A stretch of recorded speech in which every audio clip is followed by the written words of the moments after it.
আসসালামু আলাইকুম ওরহমতুল্লাহ। সুপ্রিয় ব্যাটল অফ ফেথ ইমানের যুদ্ধের দর্শক মণ্ডলী, আজকে আমরা আপনাদের শোনাতে যাচ্ছি উহুদের যুদ্ধের ঘটনা, যা বদর যুদ্ধের পরেই হয়েছিল। প্রিয় বন্ধুরা, আপনারা চাইলে আমাদের বদর যুদ্ধের ভিডিওটি দেখে আসতে পারেন। আমি ডিসক্রিপশন বক্সে লিংক দিয়ে রাখব। তো চলুন শুরু করি। বদরের যুদ্ধে সম্পূর্ণভাবে শিক্ষা পাওয়ার পর মক্কার কাফিররা আবার ৩,০০০ সৈন্যের একটি বাহিনী প্রস্তুত করল এবং মুসলমানদের ওপর হামলার জন্য তারা মক্কা থেকে রওনা হল। অন্যদিকে মুসলমানরাও মদিনার প্রতিরক্ষার জন্য ১,০০০ সাহাবীর একটি বাহিনী প্রস্তুত করলেন। এবারও পরিস্থিতি ছিল সেই বদরের মতোই। কাফিরদের সৈন্য সংখ্যা মুসলমানদের থেকে ৩ গুণ বেশি ছিল। তবে এবার মক্কার বাহিনীতে একজন তরুণ ও অত্যন্ত মেধাবী একজন যোদ্ধাও ছিল, যার নাম ছিল খালিদ ইবনে ওয়ালিদ। তিনি তখনও ইসলাম ধর্ম গ্রহণ করেননি। হজরত মুহাম্মদ সাল্লাল্লাহু আলাইহি ওয়াসাল্লাম মদিনার ভেতরে থেকে যুদ্ধ করার পরামর্শ দেন, কিন্তু অধিকাংশ সাহাবী বললেন মদিনার বাইরে উন্মুক্ত প্রান্তরে যুদ্ধ করা উচিত। তাই মুহাম্মদ সাল্লাল্লাহু আলাইহি ওয়াসাল্লাম নিজের মতো ত্যাগ করে সকল সাহাবীদের মতো গ্রহণ করলেন এবং ১,০০০ সাহাবীকে নিয়ে যুদ্ধের জন্য রওনা হলেন। এরপর রাসূলুল্লাহ সাল্লাল্লাহু আলাইহি ওয়াসাল্লাম মদিনার বাহিনীকে ৩ ভাগে ভাগ করে নিলেন: মুহাজিরিন, অজ ও খজরজ।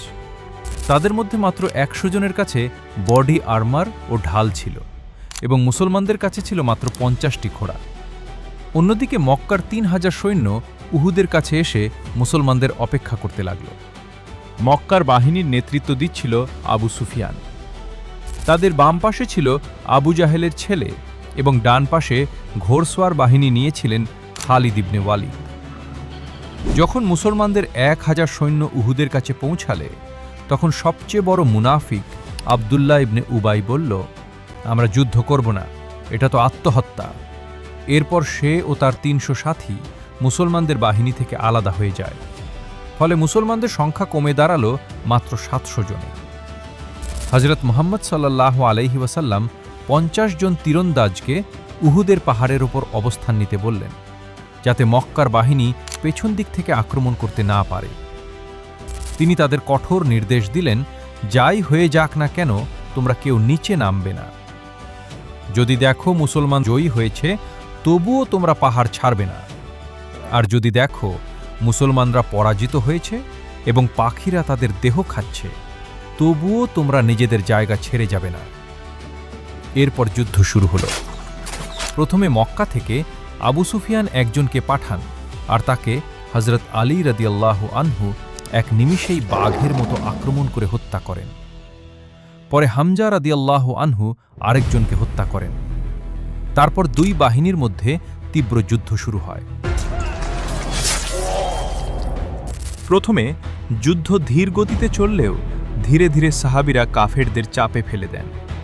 তখন মক্কার সৈন্যরা মনোবল হারিয়ে বদরের যুদ্ধের মতো পালাতে শুরু করে। তখন স্পষ্ট বোঝা যাচ্ছিল মুসলমানরা জয়ী হতে চলেছে। ঠিক তখনই সাহাবীরা একটা ভুল করে বসে।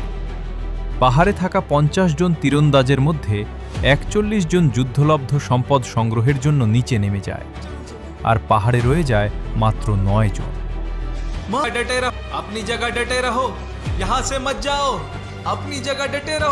আর এই মুহূর্তটিরই অপেক্ষায় ছিলেন মক্কার তরুণ যোদ্ধা খালিদ ইবনে ওয়ালিদ।